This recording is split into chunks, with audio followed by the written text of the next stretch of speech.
The greatest lie of the week is that power thrives in company. But tell me, why do kings sit on thrones alone? Why do emperors eat in silence? And why do conquerors trust no one? Because true power is never shared. It is guarded. In this video, we will uncover why isolation is not a curse of the powerful, but the very condition of their strength. Power is not built in crowds. It is refined in silence. The man who seeks greatness must strip away the comfort of companionship, for every bond is a chain, and every chain is a threat to his dominion. Throughout history, rulers, schemers, and visionaries have understood this dark truth: isolation is not weakness. It is strategy. To walk among men yet belong to none of them, that is the mark of sovereignty. Tonight, we descend into the cold architecture of power, where solitude becomes both shield and sword. Power does not reveal itself in closeness. It thrives in distance. Why? Because the man who is too familiar with his subjects ceases to inspire awe. And without awe, he is no longer feared. Without fear, he is no longer respected. The ruler who lowers himself into the crowd becomes one of them. And once you are one of them, they no longer see your crown.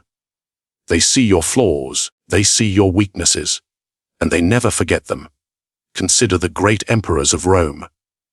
Augustus, though loved, was careful never to be fully accessible. He allowed himself to be seen only at chosen times, in chosen places, with calculated words. This distance elevated him above the Senate, above the people, above the chaos. His presence was not constant, it was sacred, rare, and therefore powerful. Now compare this with Commodus, who mingled too freely, fought in the arena like a common gladiator, and destroyed the mystique of the imperial throne.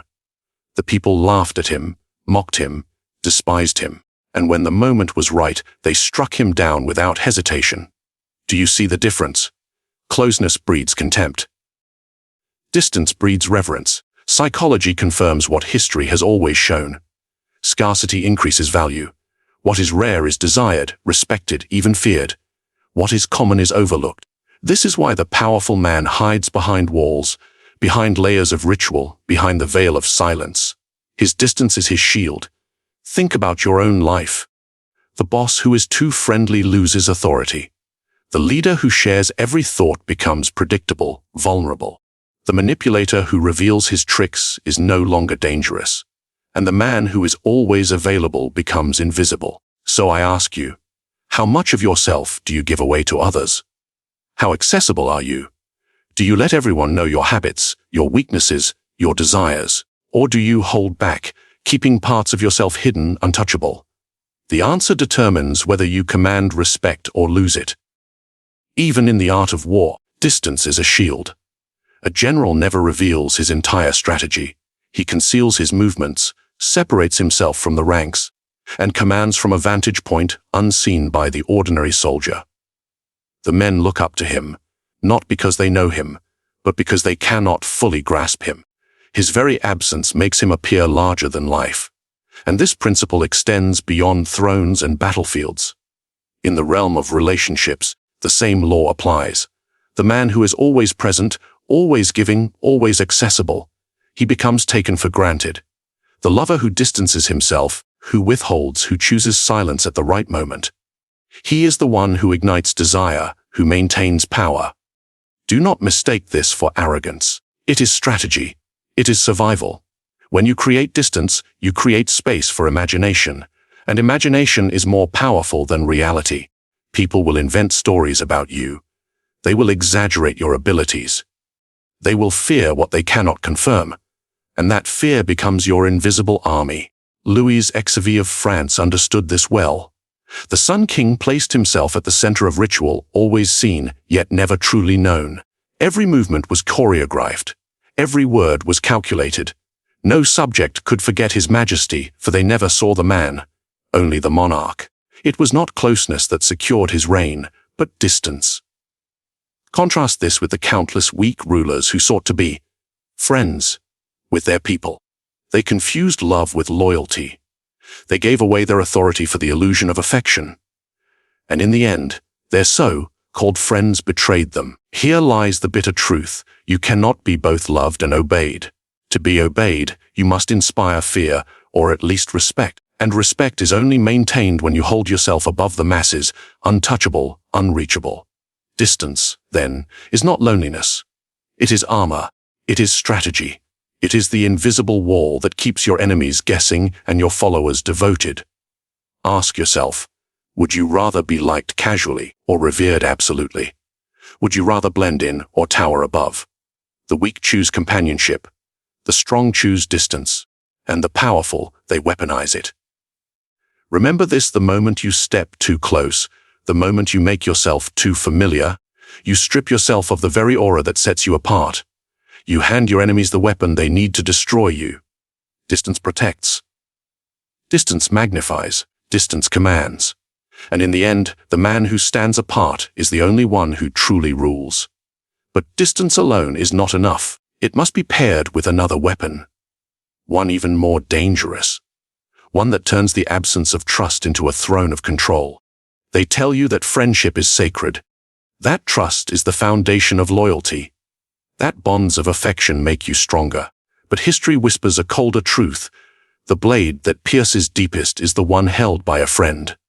Enemies announce themselves. You see their movements. You prepare for their strikes. But the friend, he smiles as he sharpens the knife. And when he drives it into your back, you are defenseless, because you welcomed him into your guard. Consider Julius Caesar. The man conquered nations, crushed armies, bent Rome to his will, but it was not the swords of his enemies that ended him. It was the daggers of men he called allies. Men who dined with him, advised him, flattered him. Brutus, above all, a man Caesar trusted as his own blood, and in that trust Caesar signed his death warrant. So I ask you, what destroys the powerful faster? The declared hostility of rivals, or the quiet betrayal of friends? Psychology reveals a cruel irony. The closer someone is to you, the more intimate their knowledge of your weaknesses. A friend knows your fears. He knows your habits, your desires, your blind spots. And once he no longer serves to benefit from your rise, he will consider serving himself with your fall. Do you see how dangerous this is? An enemy must work to discover your flaws. A friend is already holding them in his hands. Think carefully. How many times in your life has betrayal come not from strangers, but from those you trusted most? Was it not the confidant who spread your secrets, the ally who sided with your rival, the companion who envied what you built and sought to claim it for himself? We humans are creatures of envy. Even the most loyal friend carries a seed of resentment. Your success reminds him of his failures. Your power casts his weakness into the light, and when the moment comes, envy turns friendship into hostility. Only now the hostility is armed with inside knowledge. This is why wise rulers are cautious with intimacy. They grant favors, yes, but never trust. They accept alliances, yes, but never without suspicion. They reward usefulness, but withhold reliance. Think of Byzantine emperors. They rose and fell not by foreign invasion, but by the whispers and treachery of their own court. A trusted minister one day, a conspirator the next. A sworn ally today, a usurper tomorrow. The empire was not lost to outsiders.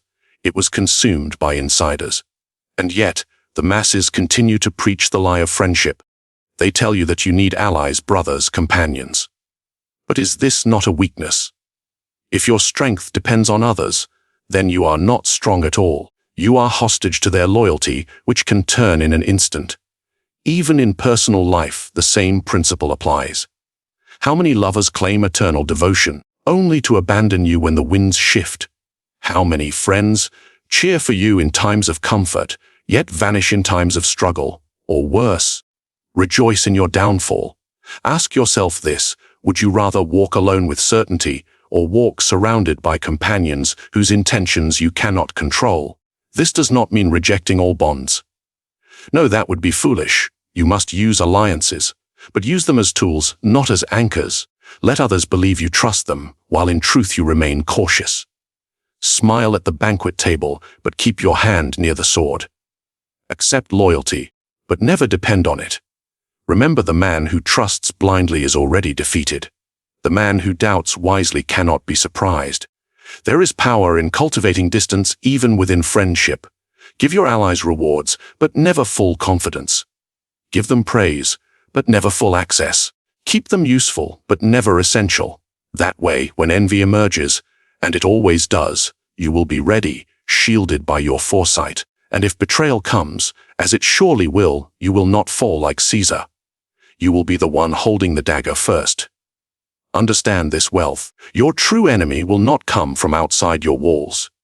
He will come from within, and he will wear the mask of a friend. Now you may ask if trust is a trap, if friendship is dangerous, what then of the masses? How do rulers control those countless eyes watching, waiting, yearning for connection?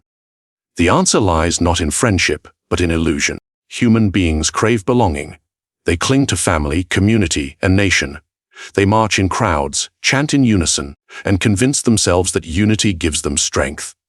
But unity is an illusion. Togetherness is a trick.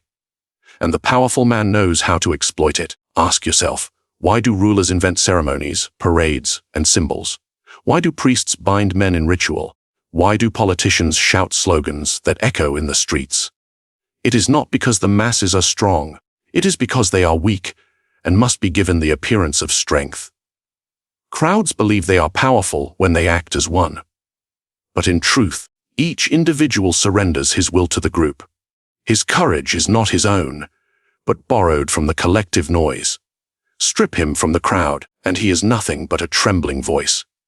History proves this again and again. Consider Nazi Germany. Millions of citizens, convinced they were united, marched under banners, saluted in perfect rhythm, shouted words fed to them by one man. But did this unity belong to them? No. It belonged to Hitler. The illusion of togetherness concealed the reality: one will, one command, one mind directing millions of empty mouths. The Roman emperors understood the same principle. Bread and circuses. Distract the masses with games, with festivals, with the spectacle of unity. The crowd, drunk with the feeling of belonging, forgets its powerlessness. And in that illusion, the emperor secures his throne.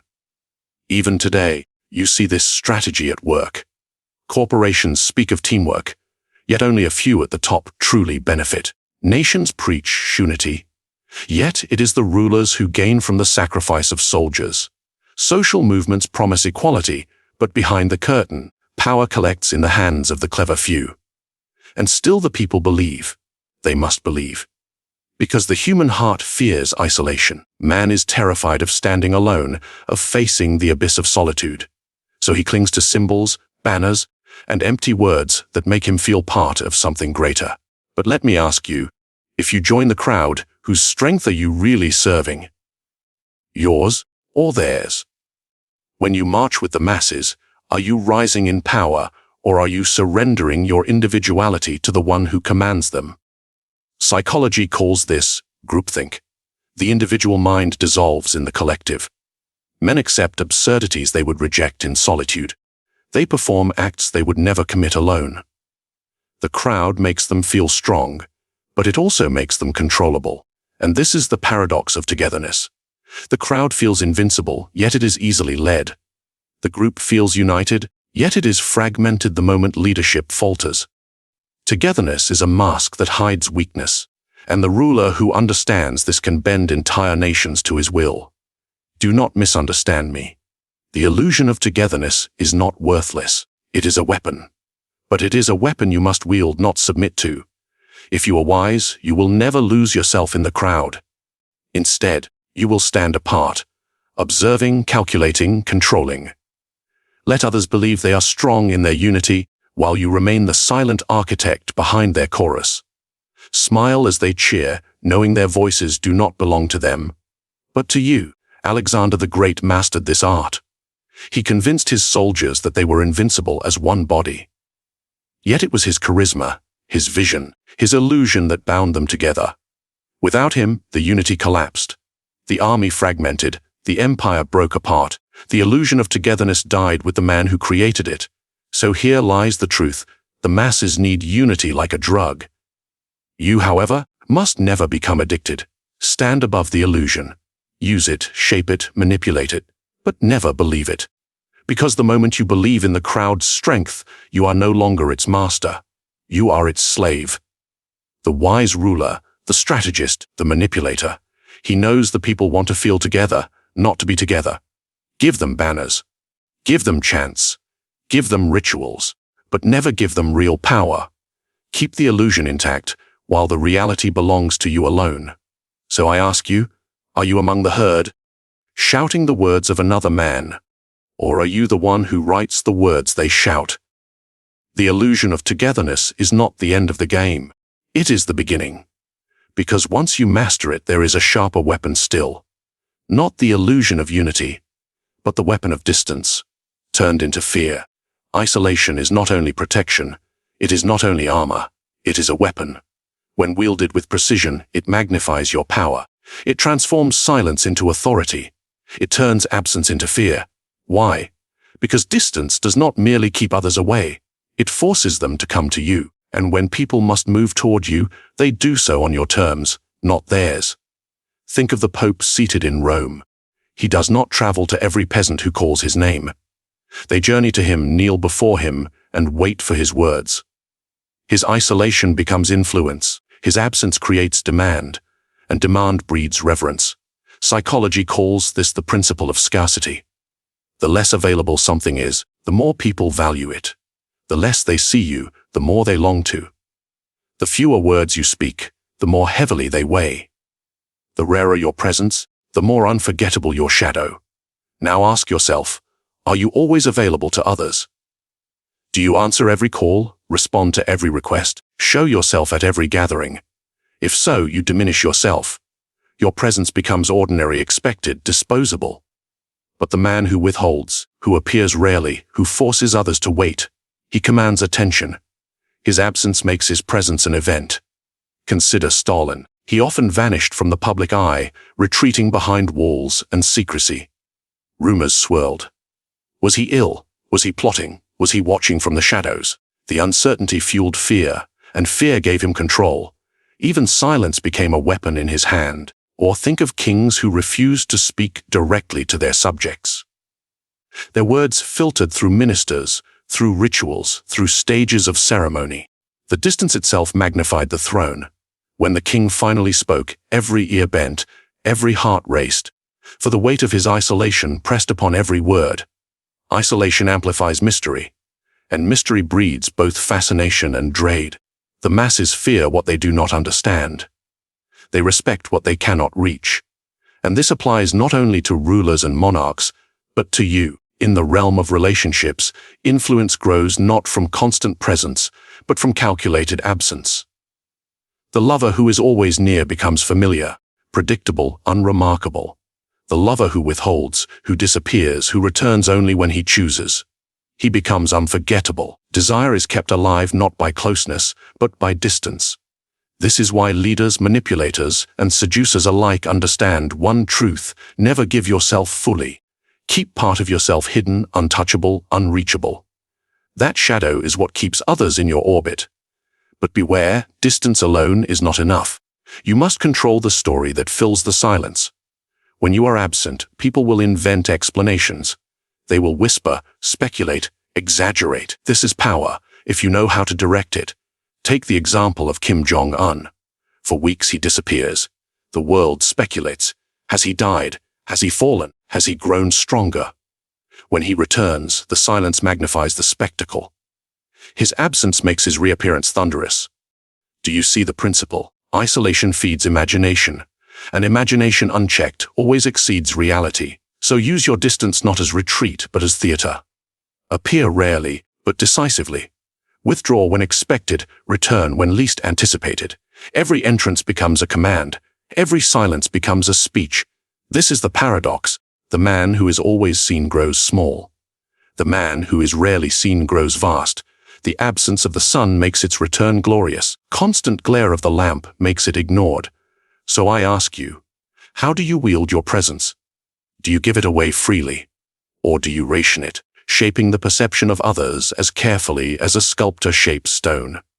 Remember, influence is not measured by how often you appear, but by how deeply you are felt when you do.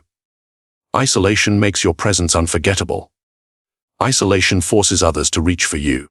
Isolation bends their imagination to your advantage. But this weapon comes with a price. The man who lives apart, who stands above, who manipulates with distance, he must also endure the cold weight of solitude. For isolation creates fear, but it also breeds loneliness. And this brings us to the final truth. The crown is never shared. Its glory is great, but its burden is heavier still. Isolation may give you power, but it also demands a sacrifice few are willing to pay. Are you ready to face that price? Then we proceed to the last lesson. Power promises glory. It promises dominion, respect, and fear. But behind the throne lies a truth no ruler escapes. The crown is a burden carried alone. The higher you rise, the fewer you can trust. The more authority you hold, the more you must isolate yourself. And in that isolation grows a loneliness sharper than any blade. Do you think Alexander the Great, conqueror of empires, was ever truly understood? He marched across the world, his armies bending nations to his will. Yet among his companions, who could look him in the eye without envy? Who could stand beside him without trembling at his shadow? Even in triumph, Alexander stood alone. And when he died at 32, his so-called allies tore his empire apart like wolves feasting on a corpse. That is the loneliness of power surrounded by men, yet never accompanied. Consider Napoleon. He commanded millions, reshaped Europe, and crowned himself emperor. But with each victory came more betrayal, more conspiracies, more isolation. His marshals obeyed him, but they whispered behind his back. His allies admired him, but they feared his ambition. And when his power finally crumbled, not one stood by him. He died in exile, alone with his memories. Do you see the pattern? Great power magnifies solitude. Every ally is a rival in waiting. Every confidant carries the seed of betrayal. The higher the throne, the colder the air.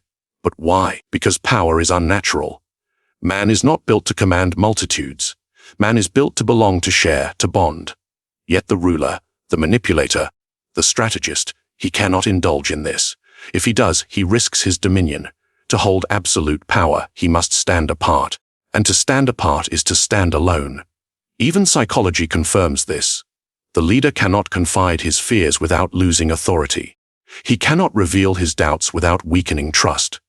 He cannot lower his guard without inviting predators. And so he wears the mask always, until the mask becomes his only face. Now ask yourself, are you strong enough to carry that mask forever? Can you endure the silence of a world where no one dares to be your equal? Can you accept that the closer you move toward power, the further you move away from companionship? The masses will envy the crown. They will see only the riches, the pageantry, the respect.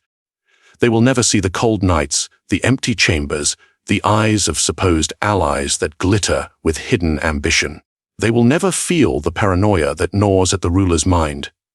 This is the final price of dominion. The sword may protect you. Distance may shield you. Fear may sustain you. But none of them will keep you company.